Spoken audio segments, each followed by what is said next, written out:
ప్రియమైన దేవుని పిల్లరా, మరొకసారి ప్రభు సన్నిధిలో లైవ్ ద్వారా కలుసుకోవడానికి ప్రభువారు కృప చూపించారు. చిన్న ప్రార్థన చేసుకుందాం. మా పరిశుద్ధుడైన తండ్రి, ఈ 11 గంటల సమయంలో మరొకసారి మీ వాక్య పాదాల దగ్గరకు వచ్చాం. లైవ్ ద్వారా వీక్షిస్తున్న బిడ్డలను బలపరచండి, నీ దాసుని మరుగుపరచమని యేసు నామమున వేడుకుంటున్నాము తండ్రి, ఆమేన్. ఈ సమయంలో ఈ యోహాను సువార్త 4వ అధ్యాయం, మనము ఈ 4వ అధ్యాయంలో హెడ్డింగ్ పెట్టుకోవలసిన విషయం ఏంటంటే, సెంటర్ పాయింట్ యాకోబు బావి అని పెట్టుకోవచ్చు. 4వ అధ్యాయంలో యాకోబు బావి అంటే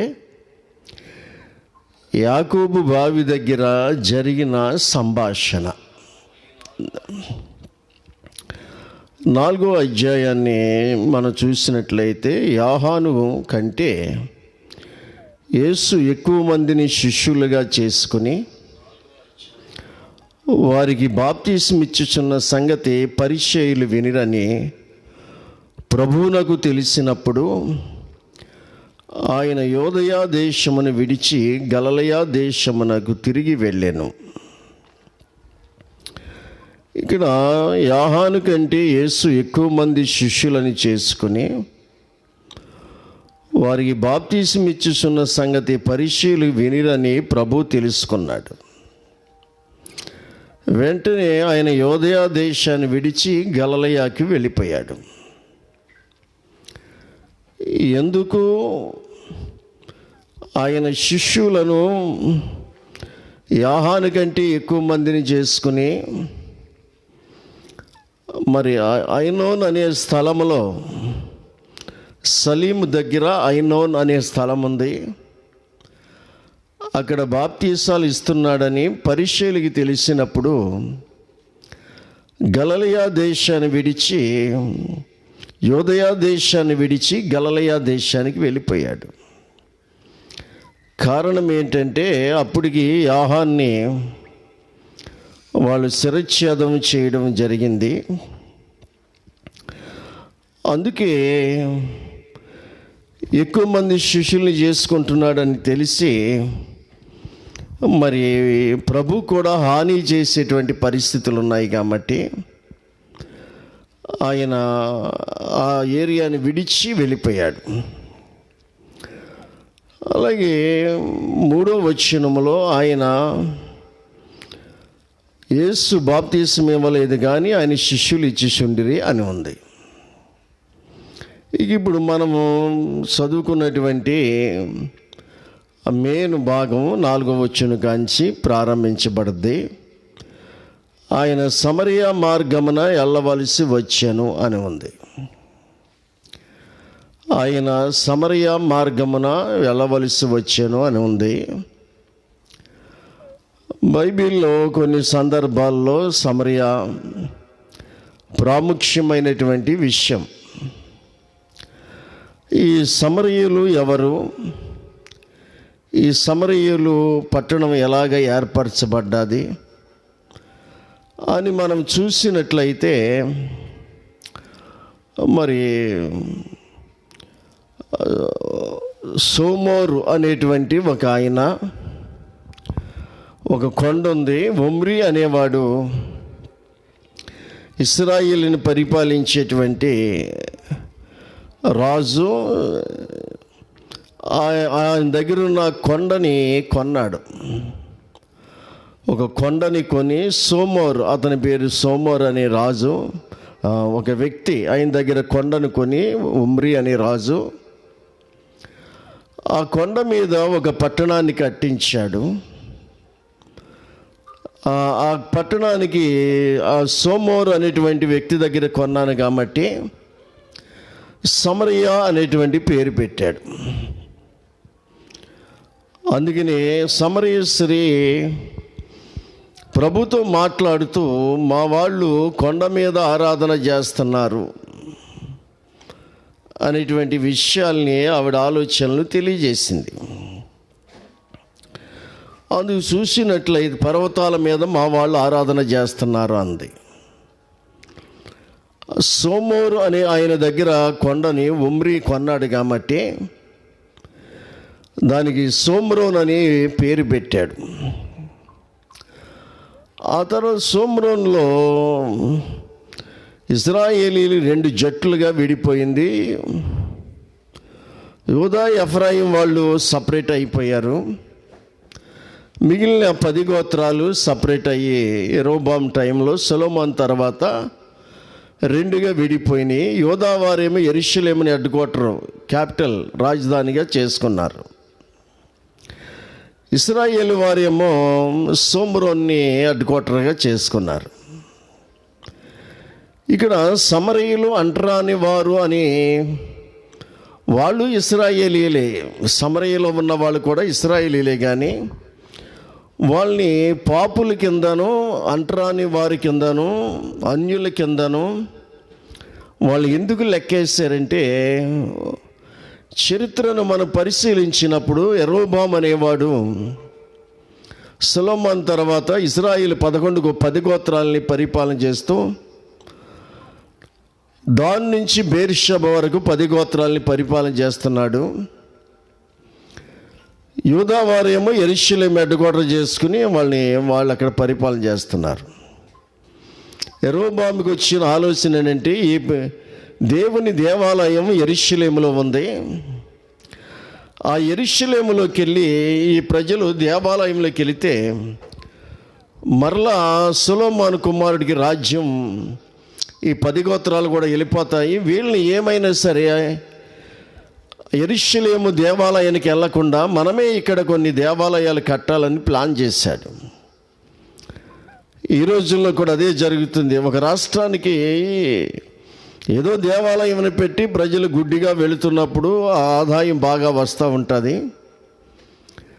దీన్ని చూసి వేరే రాష్ట్రాల వారు కూడా మనం కూడా దాన్ని మించిన కట్టడాలు కడితే, దేవాలయాలు కడితే మన ప్రజలు ఆ రాష్ట్రానికి వెళ్ళి ఆ దేవాలయాల్లో కానుకలు అర్పించుకున్నట్లు మన రాష్ట్రంలోనే ఉంటుంది కదా డబ్బని దేవాలయాలు కట్టడానికి పూనుకున్నటువంటి సందర్భాలు మంత్రులు ఈరోజు రాజకీయాల్లో స్పష్టంగా మనకు కనపడుతుంది. పైకి కనిపించదు, దేవుడి పేరు చెప్పి దోచుకునేటువంటి రాజకీయ నాయకులు ఈ రోజున ప్రపంచ దేశాల్లో ఉన్నారు.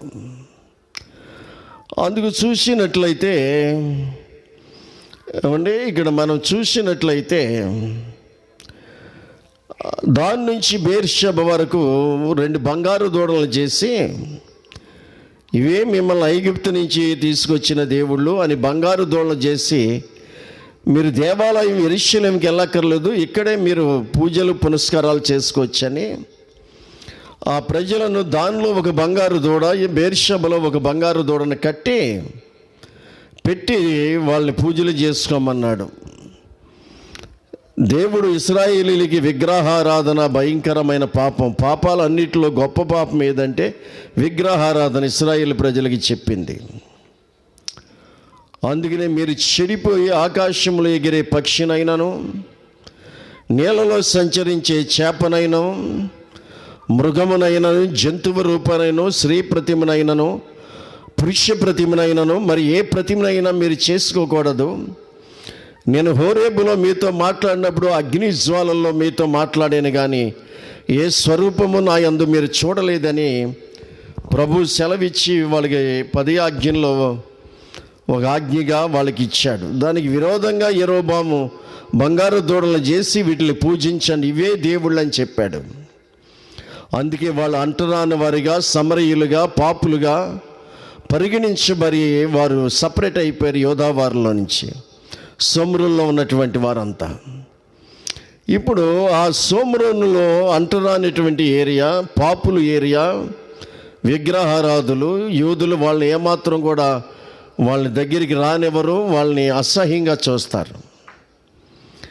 యేసు ప్రభు కూడా శిష్యులతో అదే చెప్పాడు, మీరు సమరయలో ఉన్న ఏ పట్టణానికి మీరు వెళ్ళొద్దు, ఇశ్రాయేలీయులు నశించిన గొర్రెల వద్దకే మీరు వెళ్ళండి అని యేసు ప్రభు కూడా చెప్పాడు.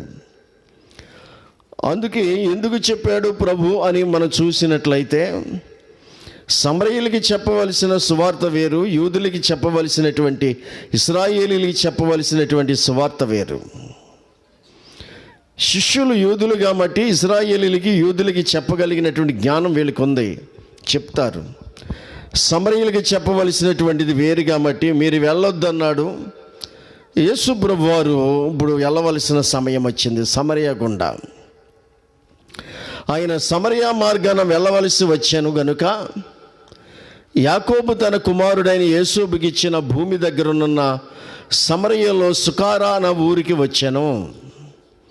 ఇక్కడ ఆలోచించవలసిన విషయం ఏంటంటే, యాకోబు తన కుమారుడైన యేసోబుకి ఇచ్చిన భూమి ఇచ్చాడంట. యాకోబు తన కుమారుడైన యేసోబుకి. ఈ భూమి ఎక్కడుందంటే సమరయలో సుకారా అనేటువంటి ఊరి దగ్గరలో ఉంది. మనం ఆదికాండంలో చూసినప్పుడు యేసోబు 17 సంవత్సరాల వయసులో యాకోబుని విడిచి అన్నగారులో అమ్మేశారు, చచ్చిపోయాడని చెప్పారు యేసోబుకి. అన్నగారులు ఇస్మాయిలీయులకి అమ్మేశారు. యేసోబుని దుష్టమృగము చీల్చేసింది అని గొర్రెపిల్ల రక్తంలో యేసోబు వస్త్రాలు ముంచి తండ్రి దగ్గరికి తీసుకొచ్చారు. తండ్రి 13 సంవత్సరాలు బతుకున్న కొడుకు గురించి యాకోబు ఏడవలసి వచ్చింది. బ్రతికున్న యేసోబుని గురించి చచ్చిపోయాడని చెప్పేసి యాకోబు 13 సంవత్సరాలు ఏడ్చాడు. ఇది చాలా బాధాకరమైనటువంటి విషయం అన్నమాట. 17 సంవత్సరాల వయసులో వెళ్ళిపోయాడు. ఆస్తులేం పంచలేదప్పటికీ. మరి యేసోబుకి ఎలా ఇచ్చాడు? తర్వాత 33 సంవత్సరాల వయసులో లాస్ట్ టైంలో యాకోబు యేసోబుని కలిచాడు. కలిసినప్పుడు ఇక్కడ ఏం రాయబడ్డదండి? యాకోబు తన కుమారుడైన యేసోబుకి ఇచ్చిన భూమి దగ్గర అన్నాడు. యేసోబుకి యాకోబు ఎక్కడ భూమి ఇచ్చాడు అని చూసినట్లయితే, మనకు ఆదికాండంలో అంతా చదివినా ఎక్కడ మనకి కనిపించదు. కానీ ఒక చోట మాత్రం 48వ అధ్యాయంలో, ఆదికాండంలో 48వ అధ్యాయంలో యాకోబు వృద్ధాప్యంలో ఉన్నాడు. తన 2 కుమారుల్ని తీసుకొచ్చాడు ఇస్సాకు యాకోబు దగ్గరికి. 2 కుమారుల్ని ఆశీర్వదించాడు. చిన్నవాడు పెద్దవాడికి దాసుడు అవుతాడని తన జన్మలో జరిగినటువంటి తన అన్నగారుకి తనకి ఇచ్చినటువంటి ప్రవచనాన్ని ఇక్కడ మనవళ్ళకు కూడా ఇస్తున్నాడు. ఎఫ్రాయిము మనిషి కంటే గొప్పవాడు అవుతాడు, ఎఫ్రాయిము వలె మనిషి వలెను దేవుడు మిమ్మల్ని చేయగా కానీ అక్కడ దీవించాడు. దీవించిన తర్వాత 23, 22వ వచనంలో, 48, 22వ వచనంలో ఏమంటున్నాడండి? 21వ వచనంలో, ఇదిగో నేను చనిపోవచ్చున్నాను. యేసోబుతో ఆఖరుగా యాకోబు మాట్లాడుతున్నాడు. ఇదిగో నేను చనిపోవచ్చున్నాను, అయినను దేవుడు మీకు తోడయ్యుండి మీ పితరుల దేశమునకు మిమ్మను మరలా తీసుకుని పోవును. నీవు నీ సహోదరుల కంటే, నేను నీ సహోదరుల కంటే, యేసోబుతో ఫైనల్గా మాట్లాడే మాటలు, నేను నీ సహోదరుల కంటే నీకు ఒక భాగం ఎక్కువగా ఇచ్చి తిని. మరి ఎప్పుడు ఇచ్చాడో ఎక్కడిచ్చాడో మనకు తెలీదు. నేను నీ సహోదరుల కంటే నీకు ఒక భాగం ఎక్కువగా ఇచ్చి తిని, అది నా కత్తితోనూ నా వింటితోనూ అమోరీల చేతిలోని తీసుకుంటునని యేసోబుతో చెప్పాను. ఇక్కడ మాత్రం మనకి అక్కడ ఆధారం కనిపిస్తుంది. యాకోబు యేసోబు దగ్గరికి వచ్చిన తర్వాత ఇచ్చుంటాడు. అది స్వయాన యాకోబు అంటున్నాడు, నేను కత్తితోటిని బాణాలతోటి వింటితోటిని అమోరీలతో యుద్ధం చేసి ఆ యుద్ధంలో వారి దగ్గర సంపాదించినటువంటిది నేను నీ సహోదరుల కంటే ఎక్కువగా నీకు ఇచ్చానని చెప్పేసి అన్నాడు. అందుకని యాకోబు యేసోబుకి ఇచ్చినటువంటి భూమి దగ్గర సమరయ ఉంది. సమరయలో ఒక గ్రామం సుకారా అనే గ్రామం. ఈ సుకారా ఊరికి యేసుప్రభు వచ్చాడు. అక్కడ యాకోబు బావి ఉండేను అన్నాడు. అందుకని మనం దీనికి హెడ్డింగ్ యాకోబు బావి అని పెట్టుకోమన్నాను. యాకోబు బావి దగ్గర జరిగిన సంభాషణ. అందుకే యాకోబు బావి అని హెడ్డింగ్ పెట్టుకోమన్నాను. వచ్చి నడుచుకుంటా 12 గంటల సమయంలో ప్రభు నడుచుకుంటా కొన్ని మైళ్ళు వచ్చి యాకోబు బావి దగ్గర అలిసిపోయినట్టుగా ఎండలో నడుచుకుంటూ వచ్చాడు. అలిసిన రీతిని అన్నాడు. నడిచాడు కాబట్టి అలిచాడు తప్పనిసరిగా.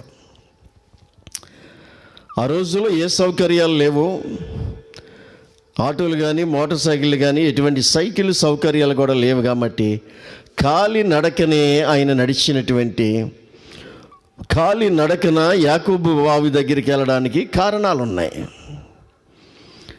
ఆయన కాలి నడకన నడిచాడు. ఈరోజుని కాలి నడకన నడిచేటువంటి సేవకులు మనం ఎక్కడ అరుదుగా కనిపిస్తూ ఉంటారు. ఏమండి, ఈ రోజున కాలు నడకన నడిచెళ్ళి సువార్త చెప్పాలనేటువంటి పరిస్థితులు లేవు ఈ రోజుని. పూర్వకాలంలో సేవకులైతే నిజంగా గోదావరి అవతల ఉన్నటువంటి పరంజ్యోతి గారు, ప్రభు సన్నిధిలో ఉన్న దైవజనులు, ఆయన వివాహానికి విజయవాడలో జరిగిందంట. విజయవాడలో జరిగితే అప్పుడు బంద్ జరుగుతున్న ట్రైన్లు ఆపేశారు. వివాహం డేట్ ఖరారు అయిపోయింది. విజయవాడ వివాహం ఏర్పాటు చేస్తే గోదావరి అవతల నుంచి విశ్వాసులు విజయవాడ నడిచెళ్ళారంట. దైవజనుని వివాహానికి కోసం విజయవాడను నడిచెళ్ళారంట. నడిచెళ్ళి ఆయన దేవుని సేవకుల వివాహాన్ని తిలకించి వచ్చారంట. మైళ్ళు నడిచినటువంటి సేవకులు ఉన్నారు. కష్టపడి కాలు నడకన చేసినటువంటి సేవకులు ఈ రోజుల్లో మనకు అరుదుగా కనిపిస్తూ ఉంటారు. ఒక సందర్భంలో పెదగాబారని సభలు జరిగితే 1 గంట సమయం అయింది. ఆటో పిలప్ అయిపోయినప్పుడు నేను నడిచి వస్తానులే, మీరు వెళ్ళిపోండి అని చెప్పేసి నేను అన్నాను. 1 గంట ఆకివీడి నుంచి చేరుకువాట రావడానికి. అప్పుడు ఆటో వెళ్ళిపోయింది. నాతో పాటు 2 సహోదరులు ఉండిపోయారు. మేము ముగ్గురం 1 గంటకి ఆకివీడి నుంచి గుమ్మలూరు నుంచి కాపార నుంచి గుమ్మలూరు నుంచి ఆకివీడి నుంచి మెయిన్ రోడ్లో చేరుకోవడం వచ్చేదానికి 3 అయింది. దాదాపుగా 3-4 టైం అయింది. దేవుని సువార్తను చెప్పి కొన్ని గంటలు నడిచి వచ్చే భాగ్యంగా తలంచాం, కానీ దేవుని సేవ చేసాం ఏంటి ఇంత కష్టం ఇలాగని సనుక్కోలేదు. దేవుని సేవ చేసి నడిచే భాగ్యం, నడవడం ఒక భాగ్యంగా తలంచాను, కానీ ఎందుకు ఇలా నడుస్తున్నాను ఇంత దూరము అని చెప్పేసి నా మనసులో రాలేదు. ఇది భాగ్యం అని తలంచాను. దేవుని సేవ చేయండి, దేవుని సేవలో కష్టపడడం అనేది ఒక భాగ్యంగా ఉంటుంది. అలాగే దేవుని కోసం ఒక దెబ్బ తిన్నా మనం ధన్యులమే అవుతాం. ఒక సందర్భంలో కూడా అలాగే జరిగింది. ఎన్నో సందర్భాల్లో ఎన్నో శోధనలు, ఎన్నో ఇబ్బందులు, ఇరుకులు, బలహీనతలు, ఆర్థిక పరిస్థితులు అనుభవించాము. అయితే ఒక సందర్భంలో జరిగినటువంటి సందర్భాన్ని బట్టి మరి మా సొంత బావగారే నన్ను లాగి లెంపగా కొట్టాడు. అయినా మేము బాధపడలేదు. ఎందుకంటే ఇంతవరకు దెబ్బలు తినలేదు. నీ సేవలో దెబ్బలు తినేటువంటి భాగ్యం కూడా ఇచ్చేవని చెప్పి సంతోషించి వచ్చేసాం. ఎందుకు కొట్టేమని కానీ తిరిగి ఎదురు తిరగడం కానీ అటువంటిది ఏం లేకుండా వచ్చేసాం. ఎందుకంటే మోషే కూడా అంటాడు, దేవుని ప్రజల కోసం నింద అనుభవించడం గొప్ప భాగ్యం అంటాడు. నింద ఒక గొప్ప భాగ్యం అన్నాడు. ఈరోజుని చిన్న మాట మన జీవితంలో ఏమండి, ఏదైనా గాబ్రియల్ గారు బాగోలేదు, మంచం మీద ఉన్నాడు, హాస్పిటల్ పాలైపోయాడు అన్న, నిజంగా హాస్పిటల్లో ఉన్నాను అనుకో, ఎంతమంది అనుకోలేదు వాడు చస్తాడు, వాడు తిరిగి రాడు, పురుగులాడతాడు, రకరకాలుగా అనుకున్నారు. మేమేమైనా దెబ్బలాడేమా? మేము ఏనాడైనా ఎవరినైనా క్రాస్ చేసి ఏంటి అలాగన్నారంట అలాగన్నారంటే అనుకున్నాం. మనసులో అనుకున్నాం, అంతే, సహజం అనుకుంటారు. శత్రువులు అన్నాక అనుకుంటారు. మనుషులు అన్న తర్వాత ఏదో మంచో చెడ్డో ఏదోటి చెప్పుకుంటారు. ఆ చెప్పుకున్న ప్రతిదాన్ని కూడా పునరించుకుని మనం దెబ్బలాటికి వెళ్తే కుటుంబాలు సర్వనాశనం అయిపోతాయి. అందుకని మూర్ఖురాలు తనకు ఇల్లును పిరుక్కును అనే వాక్యం ఉంది. ఏమండి, విశ్వాసులు జీవితాలు జీవించవలసిన జీవించిపోతే లోకస్తుల కంటే దారుణంగా పరిస్థితులు మారిపోతాయి అన్నమాట. కష్టపడడం అనేది దేవుని సేవలో అదొక భాగ్యంగా ఎంచుకోవాలి. కష్టపడడం అనేది, డ్యూటీకి వెళ్ళేవాడిని, మరి పని ఉన్నప్పుడు కంగారుగా వచ్చేసేవాడిని. ప్రయాణం చేసి ఆటోలు ఎక్కి బస్సులు ఎక్కి వచ్చేసేవాడిని. అయ్యో పగలంతా డ్యూటీ చేశాను కదా. గాంగి పనులు చాలా హార్డ్ వర్క్ అన్నమాట. కష్టపడి చెమట బట్టలతో వచ్చే స్నానం చేసి గబగబ మళ్ళీ దేవుని సన్నిధిలో నిలబడిపోయేవాడిని. ఏనాడు కూడా మరి దేవుని పనికి కష్టపడడం అనేది భాగ్యంగానే ఎంచుకున్నాం, కానీ ఎందుకు ఇలా కష్టపడుతున్నాం అనేటువంటి పరిస్థితి లేదు. అందుకే యేసు ప్రభు కొరకు కాలినడకన నడిచి మరి బావి దగ్గరికి, యాకోబు బావి దగ్గరికి అలిసిపోయి వెళ్ళి కూర్చున్నాడంట ఒక్క ఆత్మ కోసం. అక్కడికి ఒక ఆవిడ వస్తుంది, సమరయ స్త్రీ, మనందరికీ తెలుసు. ఒక్క ఆవిడ వస్తుంది అని చెప్పి వెళ్ళి ఆ బావి దగ్గర కూర్చున్నాడు ఒక్క ఆత్మ కోసం. ఈ రోజుని చూస్తే బోధకులు ఏదైనా సభలకి కాస్త దేవుడు బాగా వాడుకుంటున్నాడు కదా అని చెప్పి మాలాంటి చిన్న సేవకులు వెళ్ళి అడిగితే మధ్యలో బ్రోకర్లను పెట్టి ఎన్ని వేల మంది వస్తారు సభలకి, ఎన్ని వేల మంది వస్తారు సభలకి, ఎన్ని వేల మంది ఉన్నారని యేసు ప్రభు బావి దగ్గరికి వెళ్ళాడు, సమరయ స్త్రీ దగ్గరికి. ఏమండి, ఎన్ని వేల మంది వస్తారు సభలకి? ఏ కలర్ పాంప్లెట్లు వేయించగలరా, కలర్ బ్యానర్లు వేయించగలరా? ఏమండి, ఆ తర్వాత మాట్లాడుకోవడం, ఎంత ఇస్తారు కాంట్రాక్టు, ఎన్ని వేలు ఇస్తారు, ఇటువంటి పరిస్థితులు ఈ రోజుల్లో చాలా కనిపిస్తాయి. మాకు లాడ్జి ఉండాలి, ఏసీ ఉండాలి, లాడ్జి నుంచి టీజీ గాడికి కారు ఉండాలి, లాడ్జి నుంచి టీజీ గాడి కారు ఉండాలి.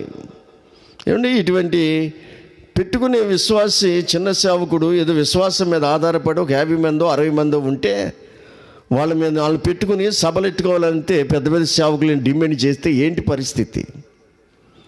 ప్రభు అన్నాడు, ఉచితంగా ఇచ్చాను, మీరు ఉచితంగా ఇవ్వండి అన్నాడు. నేను మీకు ఉచితంగా ఇచ్చాను, వాక్యం ఇచ్చిన, స్వస్థత వరం ఇచ్చిన, దెయ్యాలను వెళ్ళగొట్టి వరం ఇచ్చిన. మీకు ఉచితంగా ఇస్తే మీరు ఉచితంగా రమ్మంటే రేట్లు పెట్టి యాజకులు కూలికి బోధిందురని మలాకీలో ఉంది.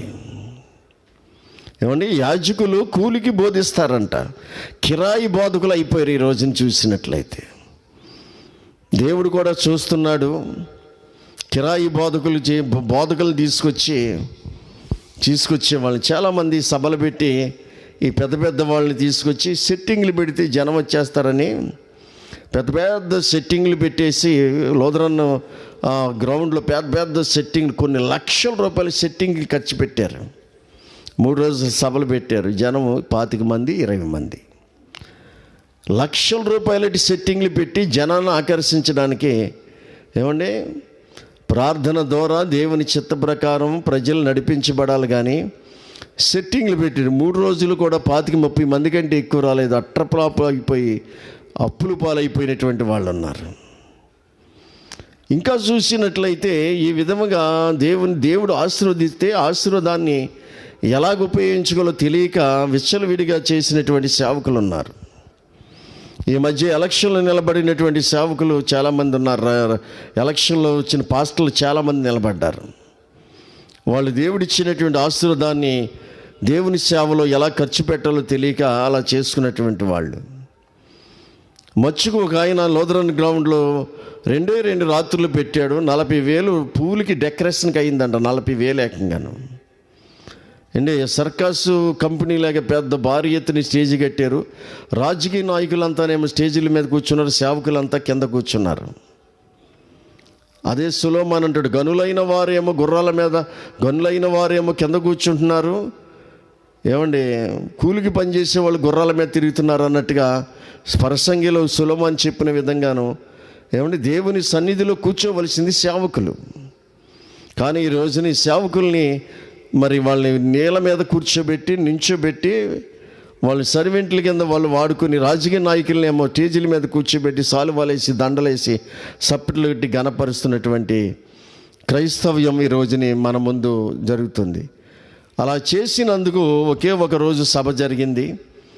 విచిత్రమైన విషయం ఏంటంటే, భారతదేశం నుంచి ఆశ్చర్యపోయేట ఢిల్లీలో ఉన్నటువంటి బాలయోగ స్పీకర్ ఆయన వెళ్ళి హెలికాప్టర్ కైకలూరు చెరువులో పడి ఆయన చనిపోవడం జరిగింది. ఆగిపోయింది. ఒక్క రాత్రితోటే ఆ సభలు డబ్బుతోటి అధికారంతో ఏమండి చేస్తే దేవుడు ఒప్పుకునే దేవుడు కాదు. భయంకరమైన పరిస్థితి. కష్టపడి సేవ చేసే వాళ్ళని దేవుడు ఎప్పుడైనా ఆశీర్వదిస్తాడు. అందుకే యేసుప్రభు వారు కష్టపడి నడిచెళ్ళి బావి దగ్గర కూర్చున్నాడు. అప్పటికి ఇంచుమించు 12 గంటలు అయ్యను. సరిగ్గా 12 గంటలు అయిందంట. 12 గంటలు అయ్యను. సమరయ స్త్రీ ఒకటి నీళ్లు చేదుకొనుటకు అక్కడికి రాగా 12 గంటల సమయంలో నీళ్ళకు వస్తారు. సహజంగా నీళ్ళకి వచ్చేది ఏ టైంలో వస్తారంటే ఉదయకాల సమయంలో. ఊరికి బావి బయట ఉంది కాబట్టి ఉదయకాల సమయంలో వస్తారు, లేక సాయంకాల సమయంలో 4 గంటల వేళలో కడవలు వచ్చుకుని నీళ్ళకు వస్తారు. కానీ ఈవిడ 12 గంటల సమయంలో నీళ్ళకు వస్తుంది ఏంటి? కానీ యేసుప్రభు వారు కూడా సరిగ్గా 12 గంటలకే ఆ బావి దగ్గరికి వచ్చాడే. చాలా అద్భుతంగా ఉంటాయి ఆయన కార్యాలు నిజంగాను. ఆవిడ 12 గంటలకే వస్తుందని ప్రభువుకు తెలుసు. అది ప్రభు అక్కడ ఉన్నాడని ఆవిడికి తెలీదు. దేవుని కార్యాలు ఆవిడ 12 గంటలకే బావి దగ్గరికి వస్తుందని ప్రభువుకు తెలుసు. వచ్చి 12 గంటలకు కూర్చున్నాడు సరిగ్గా. ఎందుకంటే ఆవిడ మనుషుల్లో కలిసి రాదు. ఆవిడికి సాక్ష్యం, మంచి సాక్ష్యం లేదు. బైబిల్లో పాపాత్మురాలైనటువంటి స్త్రీ అని చెప్పబడ్డది. వాళ్ళ జీవితాల్లో సరైన సాక్ష్యాలు లేనప్పుడు మనుషులతో కలిసి నివసించలేరు, మనుషులతో కలిసి మనసిచ్చి మాట్లాడలేరు. ఎందుకంటే అందుకే 12 గంటల సమయంలో నీళ్లు తోడుకోవడానికి వస్తుంది. ఆవిడ ఆ సమయానికి వస్తుందని ప్రభువు తెలుసు కాబట్టి ప్రభు రాగా యేసు రావడమే ఆవిడ అన్నాడు, నాకు దాహమునికి ఇమ్మని ఆమెను అడిగాను. నాకు దాహం అవుతుందని. ఎలియాజరు రెబెకాను అడిగినట్టే ఉంది కదా. సేమ్ అక్కడ బావి ఉంది, అక్కడ ఎలియాజరు ఉన్నాడు, అక్కడ రెబెకా వచ్చింది. ఎలియాజరు రెబెకాను అడిగినట్టుగానే ఇక్కడ సమరయ స్త్రీని అడిగాడు. నాకు దాహమునికి ఇమ్మని ఆమెను అడిగాను. ఆయన శిష్యులు ఆహారం కొనుటకు ఊరిలోకి వెళ్ళి 12 గంటలైంది, భోజనం టైం అయింది కదా. ప్రభువా మీరు ఈ బావి దగ్గర కూర్చోండి, మేము ఊరు దగ్గరగా ఉంది, వెళ్ళి పార్సల్ మేము భోజనం చేసేసి పార్సల్ కట్టించుకొస్తాం నీకు. మేము భోజనం చేసి నీకు పార్సల్ కట్టించుకొస్తాము, ఈ బావి దగ్గరే మీరు కూర్చోండి అని చెప్పి శిష్యులు ఏం చేశారంటే 12 మంది వెళ్ళిపోయారు. మొత్తం ఒకళ్ళిద్దరు వెళ్ళి తేవచ్చు, ఈయన దగ్గర ఉండొచ్చు, కానీ మొత్తం 12 మంది వెళ్ళిపోయారు పార్సల్ తెత్తాకే. ఏమండి సరే శిష్యులు వెళ్ళిపోయారు. అది మధ్యాహ్నం భోజన టైం. బావి దగ్గర కూర్చున్నాడు. ఆవిడ వచ్చింది, నీళ్ళు అడిగాడు. నీళ్ళు అడిగితే సమరయ స్త్రీ అంది, యూదుడివైన నీవు సమరయ స్త్రీన నన్ను దాహమునికేమని ఎలాగ అడుగుచున్నావు? అడిగింది నీళ్ళు. ఆయన యూదులు అగ్రజాతి, ప్రపంచంలో గల అగ్రజాతి మేమే అనేటువంటి గర్వం వాళ్ళకు ఉంది. ఎందుకంటే దైవోక్తి వాళ్ళ దగ్గర నుంచే వచ్చింది. ఈ రోజుని ఆర్యులు అనబడ్డ వాళ్ళు ఎవరైనా ఉన్నారంటే అందులోంచి వచ్చిన వాళ్ళే, లేవీ గోత్రంలో నుంచి. లేవీ గోత్రంలో ఉన్నటువంటి వాళ్ళు, లేవీ గోత్రానికి దేవుడు ప్రత్యక్ష గుడారంలో యాజకత్వం చేయడానికి వాళ్ళకి ఇచ్చాడు. ధూప దీప నైవేద్యాలు అర్పించడానికి దేవుడు వాళ్ళకి ఇచ్చాడు. అదే ఈ రోజుని ధూప దీప నైవేద్యాలు అర్పిస్తున్నటువంటి ఆరాధనలు జరుగుతున్నాయి. అందులోంచి వచ్చినటువంటి ఆర్యులు, లేవీల నుంచి వచ్చిన వాళ్ళే ఆర్యులు అన్నమాట. బిడ్డలను గమనించండి. అందుకని నువ్వు యూదుడు అయ్యుండి సమరయ స్త్రీని నన్ను దాహం అడుగుతున్నావేంటి? మేము అంటరాని వాళ్ళం కదా. మేము ఊరికి దూరంగా ఉంటాం, ఎక్కడో కొండ మీద ఉంటాం. మేము బంగారు దుల్లి చేసుకుని పూజలు పునస్కారాలు చేస్తాం. మీరు యోధులు కదా, మీరు యూదుడు అయ్యండి సమరయ స్త్రీనైనా నన్ను దాహం అడగడం ఎలాగ అడుగుచున్నామని ఆయనతో చెప్పాను.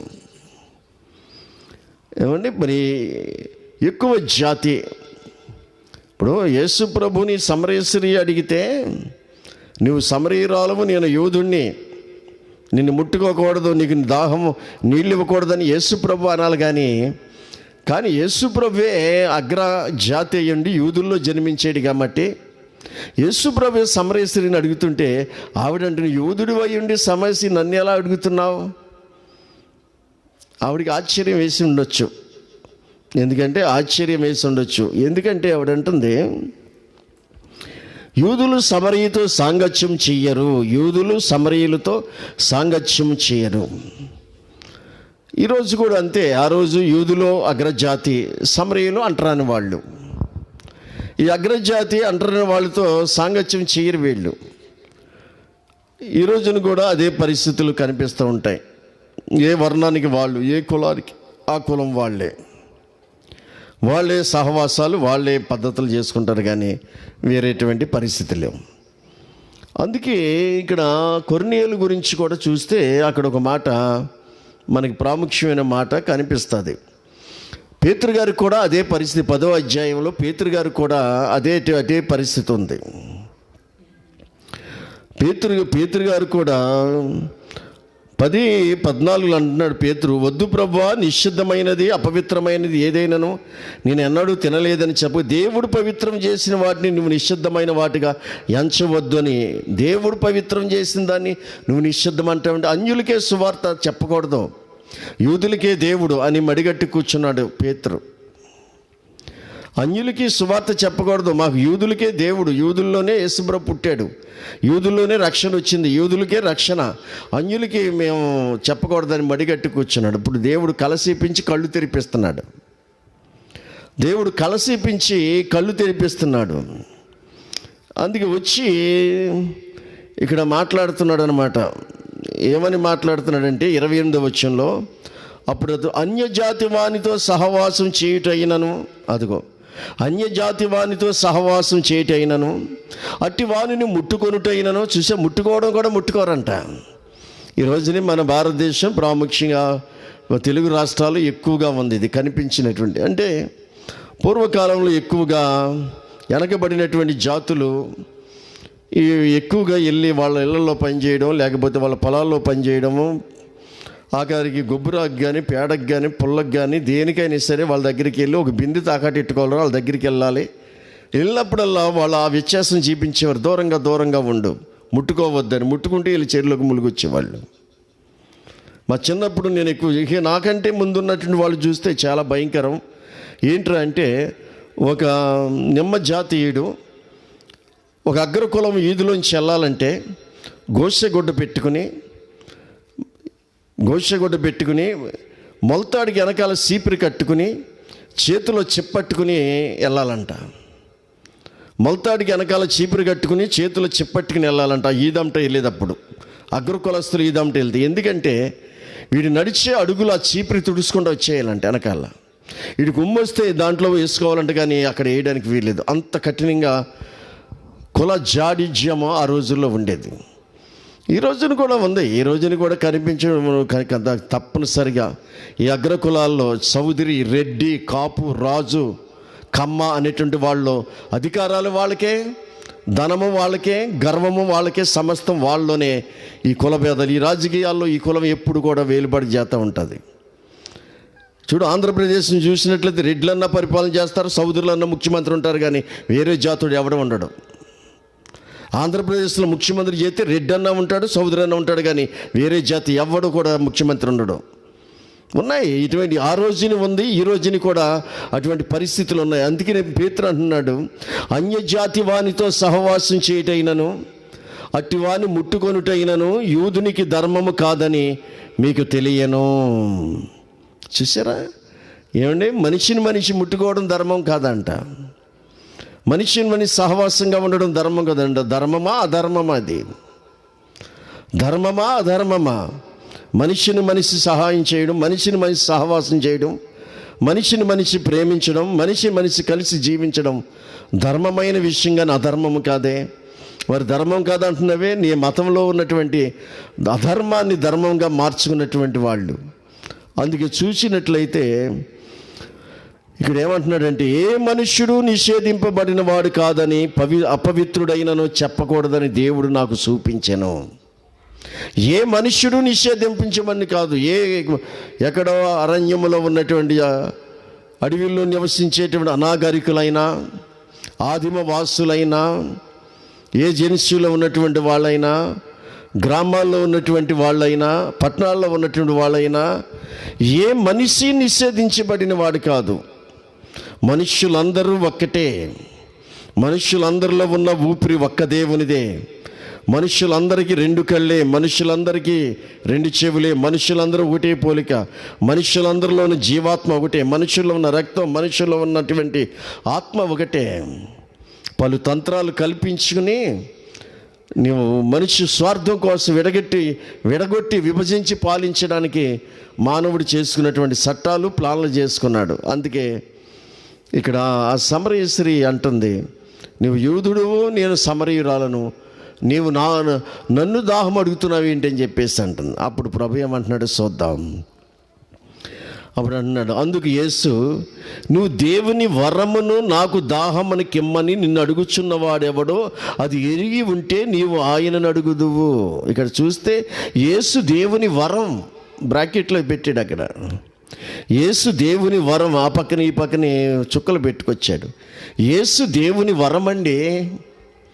ప్రపంచానికి దేవుడిచ్చినటువంటి ఒక గొప్ప వరం యేసు ప్రభువారు. ఆయనే కానీ దేవుడు వరముగా ప్రపంచానికి ఇవ్వకపోతే ఈ రోజున మన అందరం శాపగ్రస్తులం అయిపోదు. అది మీరు పొందిన రక్షణ దేవుని వరమే కానీ అంట, దేవుని రక్షణ అంట దేవుని వరమేనంట. అంత గొప్ప సంగతి. రక్షణ దేవుని వరమే. పరిశుద్ధాత్మ అనే వరాన్ని పొందుతారన్నాడు పేతురు గారు. పరిశుద్ధాత్మ వరమే, రక్షణ వరమే. నిజంగా చూస్తే మనం వరపుత్రులము. ఈరోజు రక్షించబడిన క్రైస్తవులందరూ ఎవరంటే వరపుత్రులము. యేసు ప్రభువారిని దేవుడు ఈ లోకానికి ఇచ్చిన ఒక వరమై ఉన్నాడు. ఆ వరానికి సంబంధించి రక్షించబడిన మనందరము వరపుత్రులమై ఉన్నాం. నువ్వు వరపుత్రులు కాకపోతే పాప పురుషుడు, నాశనపాత్రుడైనటువంటి ఆ సాతానుగాడికి సంబంధించినటువంటి శాపపుత్రులై ఉంటాం మనం. వరపుత్రులమా శాపపుత్రులమా? ఆ రాజకుమార్తె శాపగ్రస్తురాలు అన్నాడు యాహూ. యెజబెల్ని రాజకుమార్తె ఆవిడే, నిజమే రాజకుమార్తె, కానీ శాపగ్రస్తురాలు. చెయ్యి కాళ్ళు అరికాళ్ళు తప్పలేవు, మొత్తం కుక్కలు పీకి తినేసినాయి. ఈరోజుని దేవుని బిడ్డలమని పేరు ఉంది, కానీ క్రైస్తవులు చాలామంది క్రైస్తవులని పేరే కానీ రాజకుమార్తె, మనం రాజులని యాజకులమే, కానీ శాపగ్రస్తులుగా జీవిస్తున్నారు చాలామంది. శాపగ్రస్తమైనటువంటి జీవితం జీవిస్తున్నటువంటి వాళ్ళు ఉన్నారు. అందుకు చూసినట్లయితే యేసు దేవుని వరం నిన్ను అడుగుతున్నది. ప్రభు అన్నాడు, నీవు దేవుని వరమును నాకు దాహమునకిమ్మని నిన్ను అడుగుతున్నాడు. ఈయన అడుగుతున్నది దాహము, దేవుని వరమును దాహమునకిమ్మని. అమ్మా నాకు దాహమునికి.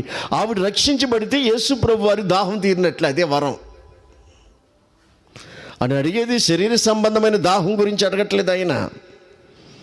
ఆవిడ రక్షించబడితే యేసు ప్రభు వారి దాహం తీరినట్లే. ఆఖరికి ఆయన దాహం ఎంతవరకు వచ్చిందంటే సిలువలో కన్ను మూసే వరకు, గొల్గొతా కొండ మీద సిలువలో కూడా ప్రాణం పోయే టైంలో దప్పిగొనుచున్నాను, ఇంకా లేఖనం నెరవేర్చబడాలి.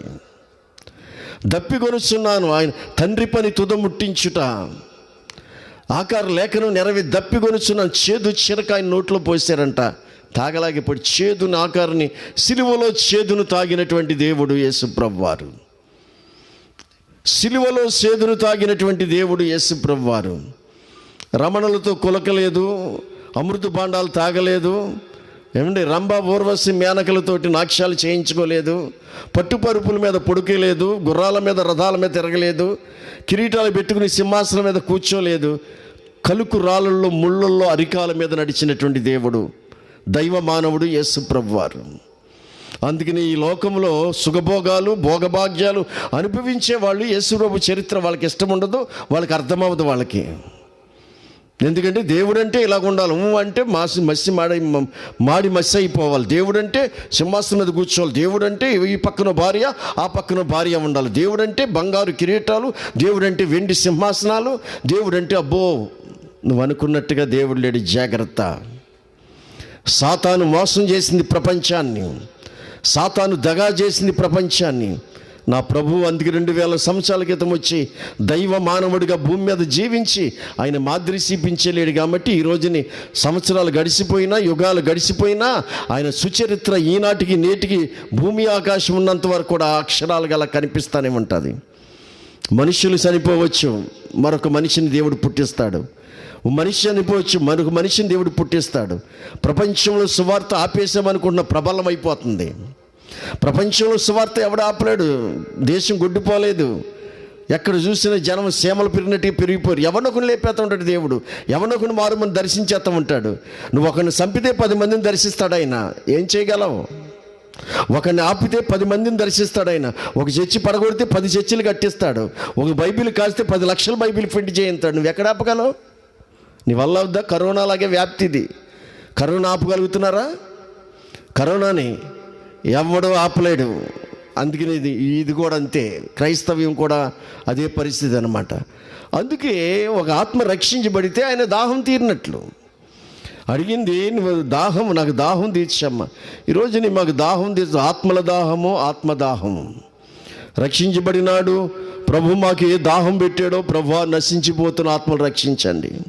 మా గ్రామ ప్రజలు రక్షించండి. మా దేశ ప్రజలు రక్షించండి. మా రాష్ట్ర ప్రజలు రక్షించండి. మా కుటుంబాలు రక్షించండి.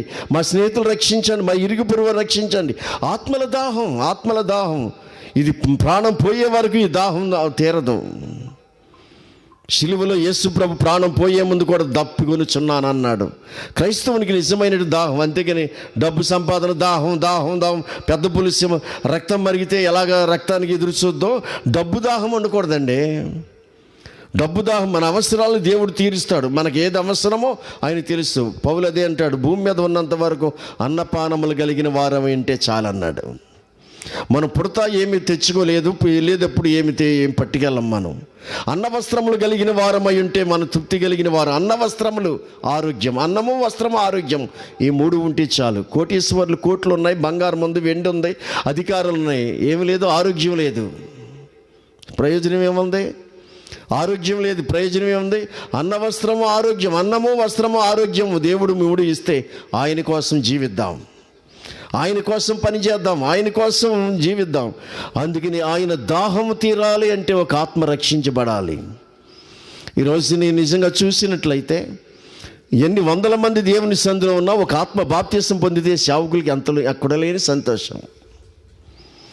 ఎన్ని వందల మంది సంఘములో కూర్చున్నప్పుడు కూడా ఒక ఆత్మ రక్షించబడితే ఎక్కడ లేని సంతోషం అన్నమాట.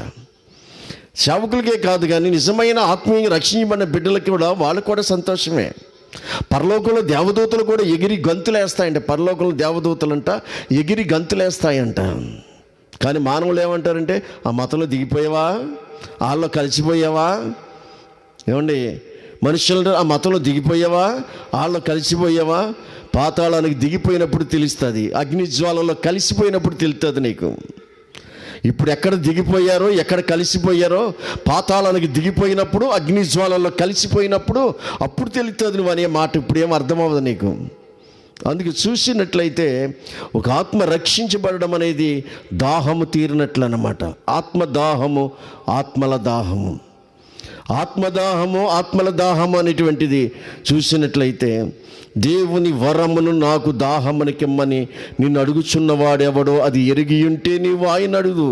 నేను ఎవరో నువ్వు ఎరగవు. అమ్మా, ఈరోజు నిన్ను దాహం అడుగుతున్నాను, నేను ఎవరో తెలుసుంటే నువ్వు ఆ మాటను, నీదే కులం నాదే కులం, నీదే మతం నాదే మతం, నీదే జాతి నాదే జాతి, నీదే దేశం నాదే దేశం. ఈరోజునే భూభాగాల కోసం నరుక్కు చస్తున్నటువంటి దేశాల్లో సరిహద్దుల్లో సమాధానం లేదు. చాలా బాధాకరమైన విషయం. ఈ వారంలో ఇటు కరోనా ప్రపంచాన్ని కదిలిచ్చేస్తుంటే అటు చైనాకి మనకి దేశానికి సరిహద్దులో చాలా నన్ను కొరగదీసినటువంటి విషయం అన్నమాట.